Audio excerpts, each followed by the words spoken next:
Non, mais c'est une belle façon de penser parce que tu peux t'engager dans un combat perpétuel et choisir justement de pas vouloir voir le positif et te concentrer sur les points négatifs qui restent à combattre. Si tu fais ça, tu t'es bouffé après, je trouve. Ouais. On devient vite... là, surtout là, je trouve, tu vois, les années qui arrivent là, en vrai, si tu commences à focus sur... Après, il faut en avoir conscience. Tu veux dire la quarantaine ? Les années qui arrivent par rapport à ton âge ou les années qui arrivent par rapport à la situation ? C'est-à-dire instabilité climatique, on ne sait pas ce qui nous attend. Tu vois, en plus, toi et moi, on est parents.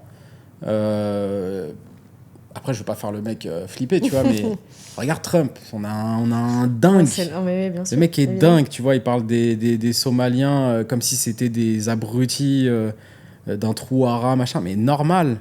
Tu vois, qui parle trop mal. C'est-à-dire qu'on on arrive dans un truc un peu brutal, un monde qui s'annonce peut-être un peu brutal. Donc si tu commences à être trop l'IA, tu vois, l'IA, moi je suis un utilisateur de l'IA, je suis pas le mec paniqué sur l'IA, tu vois. Le discours classique de on va tous mourir, c'est relou, tu vois. Moi je pense qu'il peut y avoir du positif aussi, mais c'est vrai que je suis attentif à tout ce qui peut être négatif et c'est sérieux. C'est sérieux parce que moi dans mon métier, donc celui que j'ai fait pendant 6 ans, je faisais du sous-titrage pour les chaînes de télé. Moi, j'ai un peu anticipé, parce que vu que je suis à l'étranger, mes collègues, ils sont tous en France. Ouais. On bosse beaucoup pour des boîtes qui sont à Paris. Moi, j'ai un peu anticipé parce que je suis à l'étranger, du coup, j'ai eu plus de recul et mes heures à moi ont été largement diminuées un peu avant celles de mes collègues qui sont sur place. C'est panique générale chez mes collègues parce qu'en fait, il y a beaucoup de chaînes de télé qui passent à l'IA pour le sous-titrage. Bah ouais. Le sous-titrage est merdique, mais en fait, ça leur fait faire des économies énormes. Donc... Oui, il y a quand même des corps de métier pour qui c'est un peu panique à bord. Je pense quasiment tous. On n'a pas le choix de s'adapter. Le monde va changer, en fait. Bien sûr, il n'y a pas le choix, en fait. Et c'est comme tu disais, le job, c'est d'anticiper maintenant. Soit tu paniques, soit tu décides de prendre le positif et d'essayer d'anticiper. Je pense qu'on n'a pas le choix, en vrai. Si tu regardes bien... Non, mais c'est sûr. On a inventé l'électricité, ok, donc il y aura de l'électricité partout. Si t'es là, tu dis, mais non, mais... La charrue, c'est quand même bien et tout. T'as pas le choix, en fait. Tu vois. Non, oui, c'est vrai. Non, c'est donc, ouais. Alors, je sais pas pourquoi je suis parti dans tout ça. Oui, donc pourquoi Dubaï ? Sécurité, localisation, j'aime bien. Au final, tu vois, si tu fais le pour et le contre, ça penche quand même vers le pour. Ok. Tu vois ? Oui, donc t'es quand même bien, même t'as trouvé un bon équilibre pro et perso. Ça va, okay. Tu vois. Alors après, je suis fatigué quand je vais en France du jugement des gens. C'est chiant, hein. En fait, moi, j'ai arrêté les débats. Hein. Non, mais moi je fais pareil. Je laisse. Mais c'est rigolo que tu dises ça parce qu'au début j'étais hyper. Parce que moi je suis. Il y a des gens qui disent si tu réagis, c'est que j'ai raison. En fait, non, moi si je réagis, c'est quand je trouve que c'est injuste, ça me fait péter des câbles. Ouais. Du coup, je suis hyper dans le débat, etc. Quand je trouve que ce que me dit la personne n'est pas vrai. Ouais. Et en fait, maintenant je suis en mode. En fait, je te ferai pas changer d'avis et tu vas même pas être à l'écoute de ce que je vais te dire. Donc en fait, puis à la fin de la journée, c'est pas grave en fait. Mais en fait, ça m'apporte rien de savoir que tu trouves que c'est de la merde alors que tu as jamais mis les pieds. Ouais. Si tu as déjà mis les pieds et que t'as pas aimé, ok, soit. Enfin, c'est pas. Je suis pas en train de dire que la ville est parfaite et que ça convient à tout le monde. M'emmerde aussi, hein. Non, mais bien sûr, évidemment. Mais bon. Mais il y a des trucs bien aussi. Ouais, non, les discours sont un peu fatigants, c'est vrai. Des fois. Ouais. Vu qu'on a brièvement parlé du fait que tu es en résidence maintenant au Parc Hayat. Ouais. Est-ce que du coup, tu peux déjà expliquer ce que ça veut dire être en résidence parce que c'est pas toujours clair. Alors après, il faut savoir, moi, je suis pas le typique gars de l'art contemporain, tu vois. Okay. C'est nouveau pour moi. Même peindre sur des toiles, c'est nouveau pour moi. Tu vois, je vais pas faire l'ancien, c'est pas vrai. Dans le monde de l'art, c'est très codé et marqué une résidence, c'est-à-dire que t'as un projet dans tel endroit. Tu vois, par exemple, quand on a été à Rome il y a quelques années, on a rendu visite à 2 artistes qui étaient en résidence à la Villa Médicis. Okay. C'était Lake et Sowat, des graffeurs. Endroit magnifique, et donc ils étaient pendant 1 an hébergés à la Villa Médicis. Ah oui, donc ça peut être des projets sur le long terme. Ah ouais, ça peut être long terme, et donc il y a un budget qui t'est alloué pour vivre, pour t'acheter un peu de peinture ou quoi. Et donc tu as ça dans plein d'endroits du monde, dans plein de lieux, ça peut être dans des institutions, ça peut être dans tout un tas de trucs. Et t'es logé à la base En général, ouais. En général, t'es logé. Parce que c'est souvent dans un autre pays, mais bon, après, t'as tout un tas de trucs qui existent, tu vois. Après, j'en ai jamais fait dans ce cadre-là. D'ailleurs, en fait, moi, c'est drôle parce que mon parcours, il est très... En fait, finalement, si tu regardes bien, moi, j'ai une double casquette artiste et business. Et je kiffe les deux. Tu vois, j'aime bien ça. Et c'est rare, en vrai. Souvent, l'artiste, c'est le mec qui va arriver en retard, qui va être dans la lune, machin. Moi, je suis un mec... Je suis un peu une artiste, du coup. T'es totalement une artiste. T'as capté le truc, c'est marrant parce que tu l'as capté. Mais c'est bien d'être créatif, d'être dans son truc, c'est important, tu vois. Mais c'est vrai que moi, j'ai ce truc aussi de hyper rigueur, ce qui est aussi mon défaut. Hein. C'est ce qui fait que je peux être plus tendu, machin, parce qu'en fait, je suis très dans essayer d'être parfait dans le contrôle, dans la gestion, dans le truc. Moi, je suis vachement là-dedans, tu vois. Et c'est ce qui me permet de faire des projets. Même quand tu peins ? Alors, c'est marrant parce que c'est exactement justement ce que je suis en train de faire, c'est de désactiver ça. C'est-à-dire être plus dans du process, être plus dans une écoute du moment où tu peins. D'accord. Tu vois, et donc pour revenir à la résidence, ça, c'est une résidence dans le cadre artistique. Maintenant, moi, j'avais rencontré les gens du Parc Hayat il y a quelques années, donc il y avait eu l'idée d'exposer pour 3 mois des toiles dans le lobby, et puis même de peindre une fresque à l'extérieur de l'hôtel. Des toiles donc, que tu avais déjà, ou des toiles que tu devais peindre Alors, on en a parlé suffisamment à l'avance pour que j'ai le temps de les faire d'ici là. On avait peut-être une quinzaine, tu vois.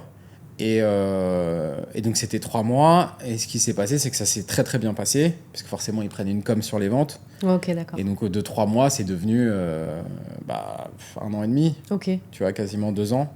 Donc, le principe, c'est qu'en gros, on va dire tu fournis la déco, quoi, en gros.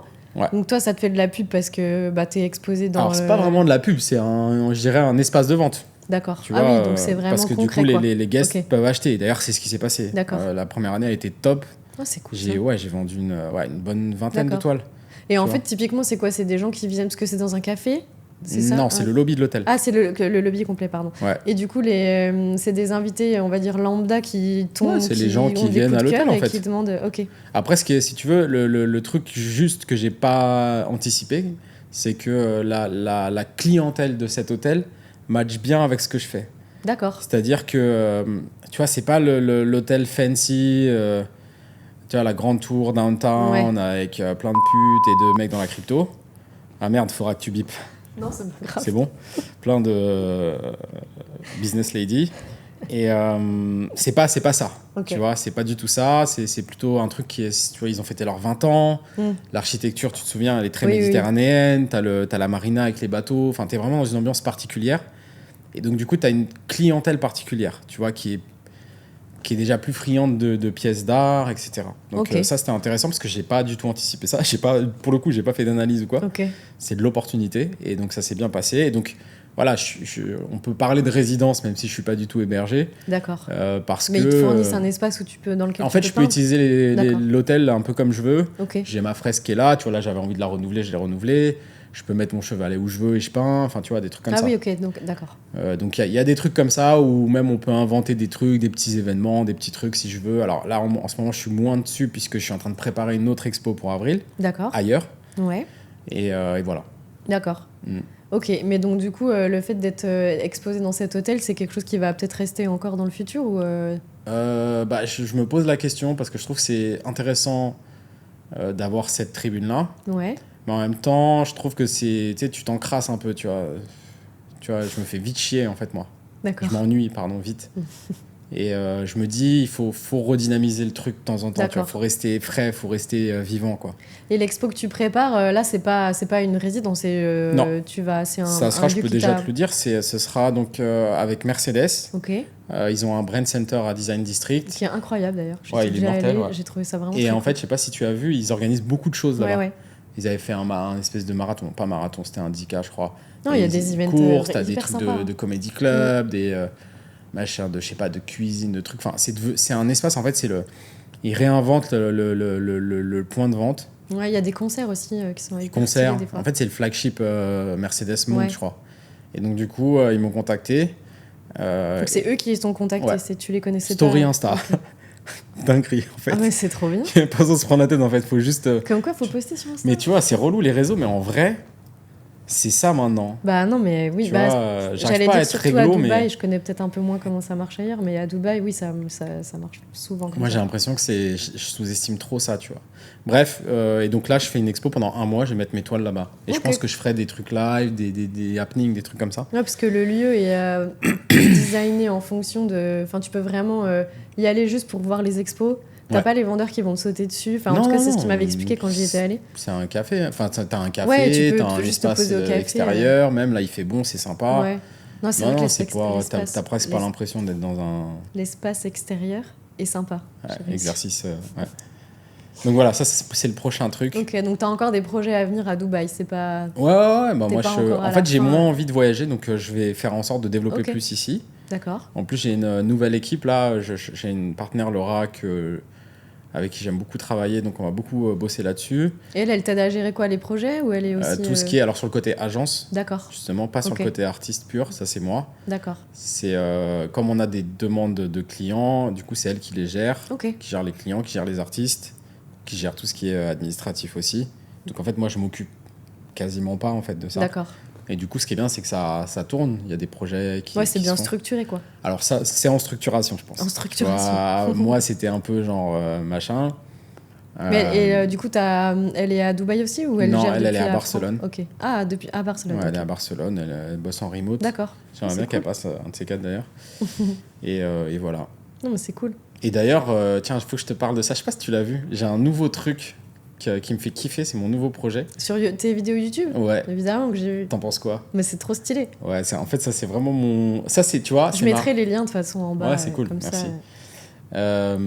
En fait, j'avais envie de me divertir artistiquement, avoir un espace de liberté à moi. Tu vois, et qui n'est pas connecté à... Il y a un truc qui peut être chiant aussi, c'est, tu sais, t'as un truc de personal branding un peu, tu vois, où tu postes un truc, moi ça, j'arrive pas à m'en défaire. Où tu vois le nombre de likes, ah putain, il y a personne qui a liké, ça veut dire c'est naze, machin, et truc. Tu sais, t'es dans un truc où tu te... je et c'est relou. Et je me suis dit... Mais t'as l'impression que ça influence après ta manière de peindre ? Bah, en fait, j'ai envie de te dire, non, ça n'influence pas du tout, mais je pense que c'est faux. Le coup de dire, moi j'en ai rien à foutre, dire, regarde les autres, je fais ce que je veux, je suis libre. Je pense qu'en vrai, il y a une partie de toi... Qui voudrait ? Tu sais, même dans l'acte de dessiner en étant totalement émancipé de est-ce que les gens vont aimer ce que je vais faire, c'est super dur, tu vois. Et c'est un truc parfois que je recherche. C'est-à-dire, ok, ça c'est pour moi. D'accord. T'aimes pas, tu trouves ça trop classique, machin, je m'en fous. Tu vois, ça se vend pas, je m'en fous. Et en fait, c'est l'idée de cette chaîne que j'ai appelée The Walking Sketchbook, c'est-à-dire le sketchbook qui se promène, quoi. C'est de...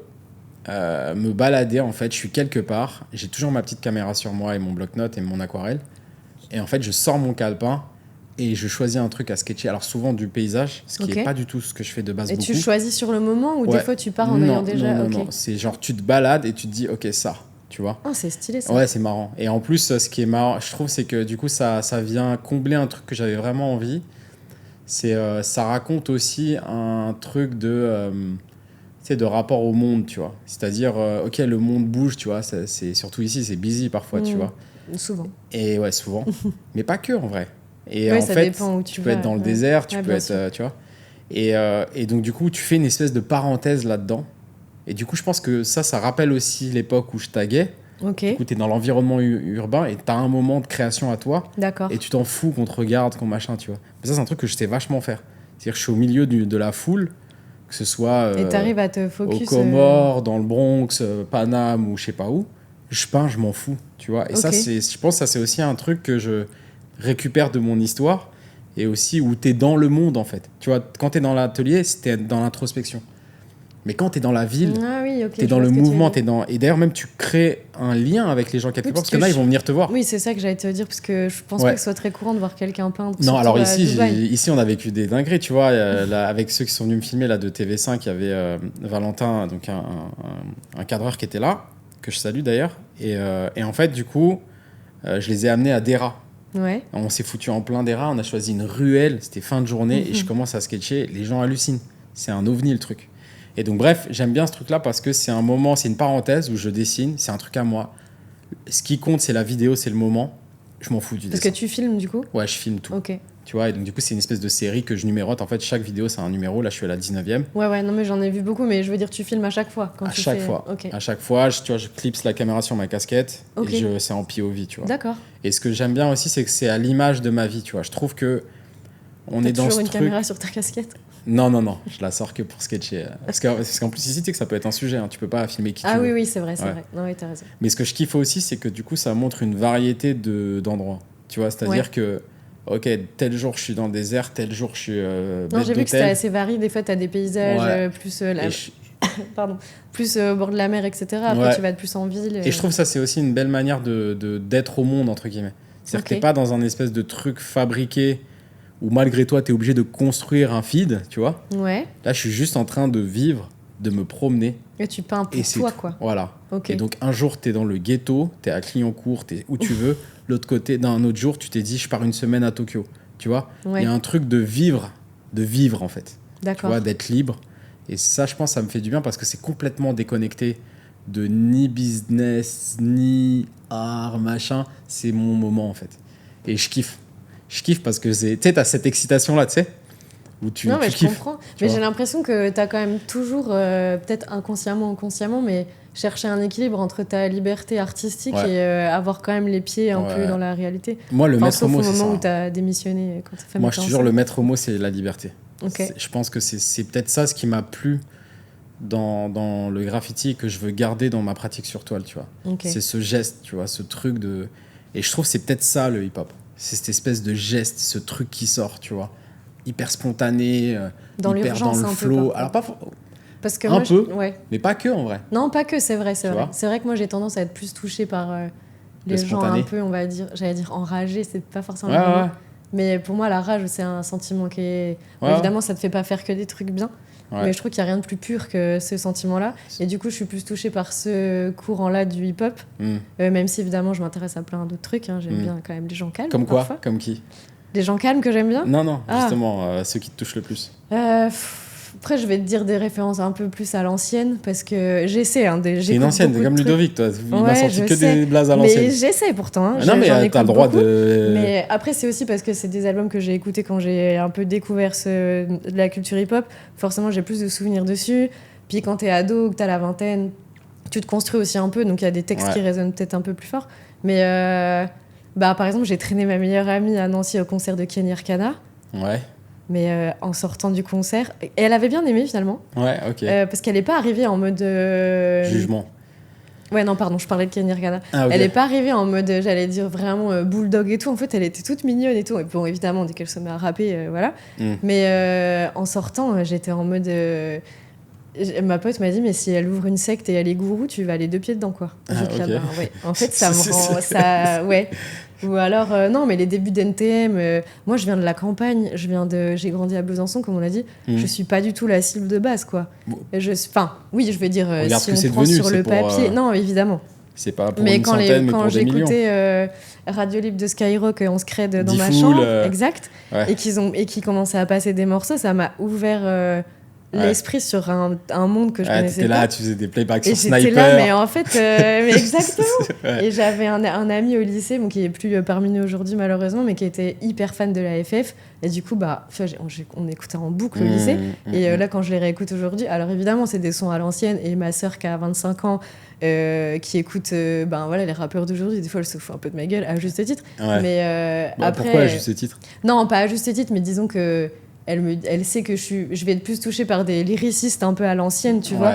Ouais. Et j'apprends justement, j'ai écouté une interview de DC's la semaine dernière qui était hyper intéressante, qui parlait justement des rappeurs actuels qui essaient justement de déconstruire un peu les mesures, etc. Ouais.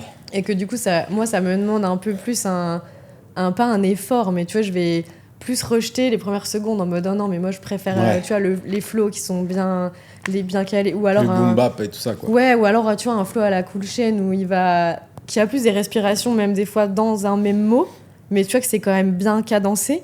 Et du coup, il disait justement que certains nouveaux artistes ont dit qu'ils sont pas doués pour rapper dans les bonnes mesures, mais qu'en fait, pour réussir à déconstruire ça sous-entend que tu maîtrises les techniques de base. C'est marrant parce que tu vois, moi, je suis pas forcément d'accord avec ça. Ouais, en fait, j'ai trouvé son approche hyper intéressante et ça m'a quand même aidé à m'ouvrir un peu l'esprit. Après, ça veut pas dire que je vais écouter en boucle. Il y a quand même des fois des flows quand j'y arrive pas, tu vois, mais... Je suis pas forcément un technicien du rap, tu vois, mais si son argument était vrai, ça voudrait dire que les cobaladés et comparses sont capables de rapper non, je suis pas parfaitement. Mais... Je suis pas sûr. Mais par contre, ils ont leur propre vibe. Ouais. Et leur propre truc qui est plus sur l'énergie. Non, c'est ça. Et sur, tu vois, et ça, je pense, c'est un truc qui est pas forcément la même chose que ce qui va nous toucher en tant que vieux. Non, mais bien sûr, et puis, moi, quand j'ai découvert le hip-hop, ça venait d'arriver, donc... Enfin, et encore, je connaissais très peu. Je suis pas sûr que ça venait d'arriver. Non, mais je veux dire, ça arrivait doucement en France, on va dire. Et du coup, c'était pas mainstream comme aujourd'hui. Non, pas du tout. Et du coup, forcément, quand tu découvres un courant artistique via certains artistes, t'as plus l'attachement avec ces artistes-là. C'est normal. Oui. Et moi, quand j'ai vu NTM sur scène à Paris c'était quoi, 2015 ? J'ai pleuré. Et en fait, ils auraient pu faire un concert de merde que j'aurais pleuré quand même, parce que j'étais juste là, je les ai vus, quoi. Pareil, le concert de Lauryn Hill, scandaleux, où elle a chanté 20 minutes, parce qu'elle est arrivée 2h30 en retard. Ouais. J'y étais, et j'étais quand même trop contente juste de dire je l'ai vu sur scène, tu vois. T'es un Fujis, quand même. Mais ouais, bon après, c'est vrai que... C'est quelque chose. 25 minutes de concert, c'était un peu court. Mais... Après, musicalement, c'est quelque chose, Lauryn Hill. Pareil, j'ai vu Nas l'année dernière... Ouais, tu sais qu'il y a Wu-Tang là qui viennent. Ouais, bah j'y vais, j'ai mes places. The Wu-Tang, ils étaient venus à Sol DXB, qui est un festival hip-hop que j'aime bien ici, et franchement, c'était assez stylé. Ouais. Et il y a Bred Abu Dhabi aussi, là, ça va être en avril, et c'est là qu'il y avait Nas l'année dernière. Ouais, c'était bien. Bah, en fait, pareil, je suis pas objective du tout, parce que Nas. Et t'es allé voir Eminem là pendant le truc de Formule 1 là Non, Eminem, je l'ai vu il y a 6 ans à Abu Dhabi. Ah, ok. Ouais, c'était la folie, quoi. Okay. Mais de toute façon, c'est pareil, il aurait juste dit salut. Et par contre, tu vois, j'ai vu Kendrick Lamar au Grand Prix de Formule 1 d'Abu Dhabi. Ouais. C'était nul. C'était nul. Alors, c'est pas lui, évidemment, parce que Dieu vivant. Mais le concert, c'était nul. En fait, les gens qui étaient là, on n'avait rien à faire. Donc, je pense que vu que c'est quelqu'un qui est très dans le génie musical et tout, je pense que dès qu'il a senti que les gens en face, il n'y avait pas trop de répondants, il a pas... Tu vois, il nous a même pas parlé. Il y avait... entre 10 et 15 secondes de blanc entre chaque morceau. Ah, c'est chaud. Donc, du coup, t'es pas du tout dans la vibe, claqué, tu vois. C'est claqué. Et du coup, j'étais... Pas un concert, hein. Non, mais après, je me suis dit, bon, au final, voilà, c'est un truc de Formule 1. Ouais, c'est ce que je me suis dit, tu vois. Mais bon. Mais non, après, il y a quand même des artistes qui se donnent à fond quand ils viennent ici. Hein, mais là, c'était un peu le format. C'est ouf, en plus, je trouve, ils mettent le paquet, quoi. Tu vois, les gens qui viennent ici, c'est ouf. Hein. Et même, j'ai vu des vidéos. Eminem, il a fait un concert, je crois que c'était l'année dernière, en Saoudi. Alors, je sais plus, ça devait être à Riyad. Il y avait, mais je sais plus combien de milliers de personnes, mais les vidéos, elles sont folles, quoi. Ouais. Et pourtant, c'est pas forcément des scènes hip-hop très, très connues, mais... il se passe quelque chose, quoi. Après, voilà, c'est encore des refs à l'ancienne. Hein, même dans la comédie, regarde, je sais qu'il y a Dave Chappelle qui est venu l'année dernière. Moi, je l'ai raté. Et je suis très, très client de Dave Chappelle. Ok. Et tu vois, j'ai un pote, il m'a dit, ouais, c'était pas ouf. Après, mon pote Siar, c'est pas le meilleur... Ah non, c'était pas Siar. Si, c'était Siar. Le mec qui parle de nom dont tout le monde s'en fout. Attends, c'était un lundi ou un mardi? Non, il m'a dit que c'était pas ouf. Tu vois, et il était déçu. Alors que pour moi, tu vas voir Dave Chappelle, t'es pas déçu, tu vois. Ouais, mais je comprends. Après, il est peut-être pas hyper à l'aise avec l'anglais suffisamment pour capter tout. Ah, pour capter les... Tu vois. Ouais, ok. Parce que ça joue aussi, hein. Ouais, c'est sûr. Tu vois, c'est pas Netflix, il n'y a pas les sous-titres. Non, mais c'est vrai. Ça peut jouer avec la vibe aussi de la salle, le soir où il était, etc. Peut-être, quoi. Mais en tout cas, je trouve qu'on est plutôt gâtés. Quand tu vois le line-up sur l'année de tout ce qui passe, on sait même pas tout le monde en fait. Non, c'est sûr. Ouais, c'est vrai qu'il faut peut-être un peu plus fouiller. Ouais. Mais tu vois, pareil, on était à Sol DXB en décembre et j'ai découvert un rappeur qui est, je sais pas comment on dit, mais américano-bangladais. Je pense que c'est ça. Ouais, on va dire ça. Qui s'appelle Anik Khan et j'ai trop kiffé parce qu'il a fait une chanson un peu... dansante au début et après il a fait tout un pitch en mode que sa psychanalyste lui a dit que pour vaincre sa colère il fallait qu'elle sorte et en fait il a tapé un morceau mais de ouf quoi. Et du coup on était pas beaucoup devant la scène parce que c'était pas un top artiste par rapport au line-up mais c'était ouf. Ouais, c'est cool. Je l'écoute en boucle, du coup, je lui fais des... Non, mais franchement, c'était trop ouf, quoi. Le mec, il a juste posé son flow et son rap était là, genre, oh, il vient de nous envoyer un truc dans la gueule qui était hyper puissant. Ouais, je te renverrai. Je vais aller écouter. Et vu qu'il nous reste que quelques minutes, j'avais préparé ma petite fiche. La fichette. Parce que ce qu'on n'a pas dit, c'est que quand je suis venue voir ton expo, tu m'as fait un petit blind test. Je me rappelle même plus. Non, parce que en gros, le nom des tableaux qui étaient... affichés avaient tous le titre avait tous des références à des titres ou des chansons de hip-hop. Ouais. Et du coup, vu qu'on avait un peu parlé du hip-hop, tu m'as un peu demandé, et il y en a, je m'étais trompée évidemment, avec le stress et tout, tu vois. Ah, je me rappelais plus. Du coup, j'ai aussi préparé mes petites questions. Allez. Bon, je vais commencer par... Attends, le principe c'est quoi? Tu me dis Je te pose la question, il faut que tu répondes, on va dire du tac au tac, sans trop réfléchir. Ok. On commence par la question à 1 million d'euros. Le meilleur album de rap français de tous les temps. Voilà. Je déteste. Excuse-nous, Mehdi Maizi. Attends, là, tu nous fais ton Mehdi Maizi sur France Inter. Non, mais alors, on va dire un peu... Meilleur album de rap. On va dire ton album un peu ton phare dans la nuit, tu vois. Celui que t'as écouté en boucle et que tu sais que t'écouteras en boucle toute ta vie. Oh là là, je sais pas quoi répondre à ça. Tu sais pas? Vraiment, je sais pas. Hein. Ouais, c'est rigolo parce que... Peut-être un vieux Booba, tu vois, un vieux Temps Mort, ou FF, ou je sais pas. Ok. Là, c'est dur ce que tu me dis. T'as des artistes, t'as des refs à l'ancienne aussi. IAM, tu vois, je sais pas, des trucs comme ça, j'en sais rien. NTM. Allez, on va dire NTM. Merci, ça. On va dire NTM, tu vois, Paris sous les bombes ou un truc comme ça. Mais encore, je trouve que c'est trop cliché de dire ça. Non, mais je suis d'accord, c'est cliché. Mais vois, après, c'est comme on disait tout à l'heure, c'est des albums qui sont des références pour nous par rapport au moment où on les a écoutés. Franchement, il y en a plein. Tu vois, Beat de boule. Non, là, je saurais pas te dire comme ça. Je trouve que c'est même choisir, c'est pas... Non, je suis d'accord, je déteste cette question. Je t'en ai dit quelques-uns, c'est déjà pas mal. Non, mais c'est bien. Ton meilleur concert. Ou alors, je te donne 2 options. Ou alors un artiste que t'as pas pu voir et que tu regrettes. Ah, tu sais quoi, je vais dire Elta Skelta. Ok. C'était à l'Élysée-Montmartre et c'était magnifique parce que tous les gens qui étaient là, tu connais ? Ouais. Tu sais, Original Gun Clappers, tous ces gars-là. Sean Price n'était pas mort encore. Et en plus, l'ambiance du concert, elle était ouf. Même, on a retrouvé des gens du graffiti là-bas. C'était, tu vois, moi, je fume pas, mais ça fumait tellement. J'étais défoncé. Il y avait une super ambiance. C'était un vrai concert de rap. La salle, elle est trop bien. Ouais, c'était avant qu'elle brûle, d'ailleurs. C'est rigolo que tu dises un vrai concert de rap. Ouais. Parce que moi aussi, dans mon classement, il y a des concerts que j'ai trop kiffé l'ambiance, mais il y en a que... Genre, j'ai vu Tunisiano dans une minuscule salle. Minuscule, j'exagère, mais à Dijon. Mais c'était un des meilleurs moments musicaux de ma life, quoi. Non, mais et on n'était pas beaucoup, et en fait, il était pas loin. Et il a juste rappé, tu vois, et j'étais là, genre, trop ouf. Et non, mais le rap, c'est vachement... Tu peux vivre des super trucs, surtout en live, je trouve, tu vois. Il y a quelque chose de très vrai. Ouais, c'est vrai. Et This Is, je l'ai vu à Nancy. Bon, c'était il y a longtemps aussi, mais il est arrivé, t-shirt blanc, jean basket. Et le mec, c'était la folie pendant 3 heures. Alors, il t'a fait full sentimental. Non, mais je sais pas, c'était la période où il était encore un peu énervé. Ouais. J'aime bien sa nouvelle era. Plus, non, mais c'est bien aussi, le mec ose, tu vois. Ouais, et tu vois, et surtout, je trouve que, j'en ai déjà parlé tout à l'heure, mais même dans les interviews, vu qu'il vient de ressortir son album, il parle beaucoup, tu vois, de sa transition, du fait qu'il pourrait plus faire le rap qu'il faisait avant, parce que ça correspond plus à son âge, à ce qu'il ressent, etc. Et je trouve ça hyper intéressant. Ouais. Allez, dernière question. Attends, j'en ai une drôle. Il y a une chanson que t'adores, genre un petit plaisir inavouable. Que ça soit rap ou pas rap. J'en ai plein.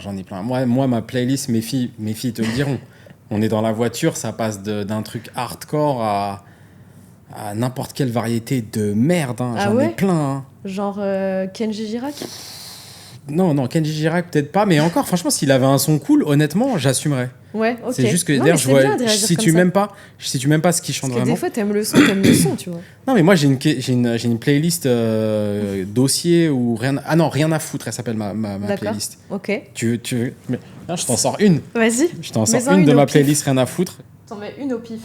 T'as pas le droit de choisir. Carrément. Ouais. Non, mais de toute façon, elle s'appelle rien à foutre, donc tu sais, faut l'assumer jusqu'au bout. Hein. J'ai trop hâte. Ah non, mais moi, il y a des dingueries. Ok, bon, c'est un peu The Final Countdown Europe.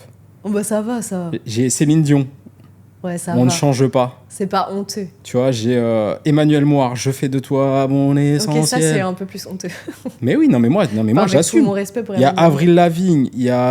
Avril Lavigne, c'est la femme ouais, il y a Zazie, il y a Madonna. Rien à battre. Tu sais, si ça me touche... Non, ça va, franchement, c'est pas si honteux. Non, mais moi, tu sais, c'est de la création artistique, en fait. Donc, il faut respecter les artistes. Si ça te touche, ça te touche. Je suis d'accord. Donc, un jour, je te mettrai la playlist, si tu veux. Ça marche. On va se faire virer, donc je te remercie beaucoup. Merci à toi. Pour ce moment d'échange. C'était un grand plaisir. Je mettrai tous tes liens de ta chaîne YouTube et tout en description. Et bonne continuation à toi. On suit, on est tes early followers. Et merci le meilleur pour toi, Audrey. Vas-y, viens, on parle encore d'un truc pour le saouler. Non, je